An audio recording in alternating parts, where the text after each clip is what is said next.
All right, here are my 4 reasons why you shouldn't kip. Now, we think about these as prerequisites before you get to kipping. They're pretty basic, they're pretty simple, but sometimes we get carried away with, hey, I did a kipping pull-up instead of doing it right? The goal isn't to necessarily just to get your chin over the bar, it's how you get your chin over the bar and what's happening to your body while you do it. So, number 1, it's very simple. We want you to be able to hang, just dead hang, solid grip, try not to be all fingertips, at the bare minimum 30 seconds, ideally 60 seconds from that pull-up bar. Now, if that sounds really easy to you and you've never done it, try it. Let's see how you do. And we want you to try and keep that solid grip where your thumb actually touches your fingers. We don't want you to be sliding to your fingertips, all right? Because that's kind of a weaker shoulder position anyway when we do. Number 2, we want you to be able to hold yourself at the top, but we don't want your shoulders looking like this. We want you to be able to stay open, maybe even lean back a little bit, be able to hold yourself over that bar, bare minimum, like 10 seconds. All right. Now the third one is a combination of tempo and your ability to actually do a pull-up. So we want you to be able to do at bare minimum 2 pull-ups at a tempo of fast up, control it down. We're talking like a 5-second negative on the way down. Bare minimum to start getting into the world of kipping, not necessarily getting in the workout, but we want you to be able to do that to just start it, okay?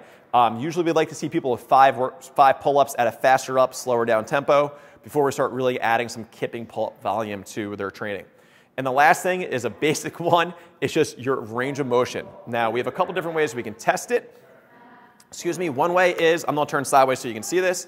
If I go to bring my arms up overhead and without kind of leaning back, if when I come up, keeping my abs on, and my arm's here, I can't get it actually where it's supposed to be, every time I kip, I'm forcing myself into a range of motion that I don't really have, and something's going to take the brunt of that. It might be your lower back, it might be your shoulder, it might be your elbow, but something's going to take that. So we want you, when you lift your arm up overhead, for it to be in line with your ear. So let me do it this way so you can see from this side too.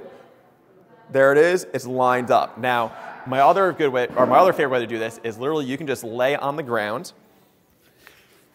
Here I am. My knees can be bent for right now. I'm going to try and keep my back on the ground as well. And you've probably seen this before if you follow us on YouTube.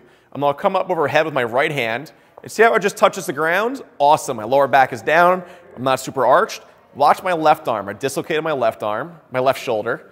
Check this out. Oop, it's floating, which means every time I get into a kipping pull-up, most likely, if you watch me from the front, I don't do a lot of kipping ever really. If I kip and I come forward, you'll see this happen.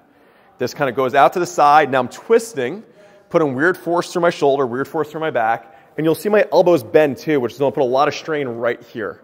So if you're one of those people who kips a lot and you kind of get this annoying pain here, it's usually your shoulders as well. So those are our 4 reasons why you shouldn't kip.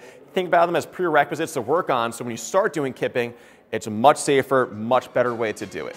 All right, so if you like this video, if you have friends that you think you should share it with, you see kipping and that you shouldn't be, go ahead, subscribe, like, share it. We'll talk to you guys soon.